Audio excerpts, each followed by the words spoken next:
بسم اللہ الرحمن الرحیم۔ السلام علیکم۔ زخم کھا کر بھی مسکرانا اور ناخوش ہوتے ہوئے بھی خوش رہنا، دراصل یہی ہماری اصل طاقت ہوتی ہے۔ زندگی کتاب میں سب سے زیادہ حسین صفحہ ماں کی محبت ہے۔ ایسے منافق لوگوں کے ساتھ رہنے سے 1000 درجہ بہتر ہے کہ بندہ اکیلا رہ لے، جو اوپر سے تو بہت پیار جتاتے ہیں اور اندر ہی اندر جڑیں کاٹ رہے ہوتے ہیں۔ جو غلطی کر نہیں سکتا وہ فرشتہ ہے، جو غلطی کر کے ڈٹ جائے وہ شیطان ہے، اور جو غلطی کر کے فوراً توبہ کر لے وہ انسان ہے۔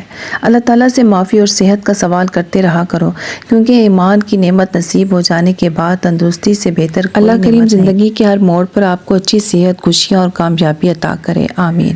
چیزیں کہاں خوبصورت ہوتی ہیں، یادیں خوبصورت ہوتی ہیں، لمحے خوبصورت ہوتے ہیں، اور ہاں کچھ لوگ بھی۔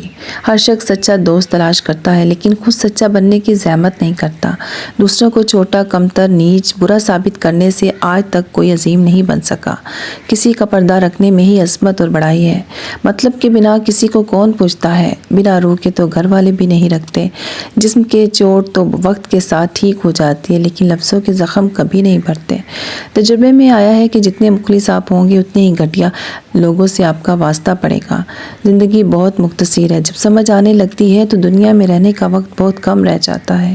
اگر کوئی چیز تقدیر میں نہیں بھی لکھی تو پھر بھی دعا ضرور کرنی چاہیے، کیونکہ تقدیر کے سامنے ہم بے بس ہیں، تقدیر لکھنے والا تو بے بس نہیں ہے۔ خاموشیاں اس وقت بولتی ہیں جب الفاظ چپ ہوتے ہیں۔ حضرت علی رضی اللہ تعالیٰ عنہ نے فرمایا، زندگی میں آگے بڑھنا ہے تو بہرے ہو جاؤ، کیونکہ بعض لوگوں کی باتیں مایوسی میں اضافہ کر دیتی ہیں۔ حضرت علی رضی اللہ تعالیٰ عنہ نے فرمایا، جو دعا سے بھی نہیں مل رہا تو سمجھ جاؤ کہ اللہ نے اس سے بہتر آپ کو عطا کرنا ہے۔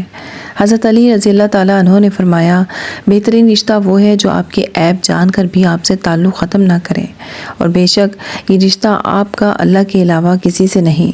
حضرت علی رضی اللہ تعالیٰ عنہ نے فرمایا، جو شخص ہمیشہ تمہاری خوشی چاہے اس کا اداس ہونا تمہارے لیے فکر کی بات ہونی چاہیے۔ حضرت علی رضی اللہ تعالیٰ عنہ نے فرمایا، اگر تمہاری آنکھیں خوبصورت ہیں تو تم دنیا سے محبت کرو گے، لیکن اگر تمہاری زبان میں مٹھاس ہے تو دنیا تم سے محبت کرے گی۔ حضرت علی رضی اللہ تعالیٰ عنہ نے فرمایا، جب دعا کرتے وقت تمہاری آنکھوں سے آنسو آنے لگے تو سمجھ جانا تمہاری دعا بارگاہ الہی میں قبول ہو چکی ہے۔ حضرت علی رضی اللہ تعالیٰ عنہ نے فرمایا، تمہارا رب جس چیز کو تمہارے قریب کر دے اس میں حکمت تلاش کرو، اور جس چیز کو تم سے دور کر دے اس پر صبر کرو۔ دنیا کا سب سے اچھا تحفہ وقت ہوتا ہے، اور اگر کوئی آپ کو وقت دیتا ہے تو وہ آپ کو اپنی زندگی کا وہ پل دیتا ہے جو کبھی لوٹ کر نہیں آتا۔ حضرت علی رضی اللہ تعالیٰ عنہ نے فرمایا، بہترین انسان اپنے عمل سے پہچانا جاتا ہے، ورنہ اچھی باتیں تو برے لوگ بھی کرتے ہیں۔ حضرت علی رضی اللہ تعالیٰ عنہ نے فرمایا، وہ جگہ چھوڑ دو جہاں تمہارے احساس اور تمہارے الفاظ کی قدر نہ ہو، پھر چاہے وہ کسی کا گھر ہو یا پھر کسی کا دل۔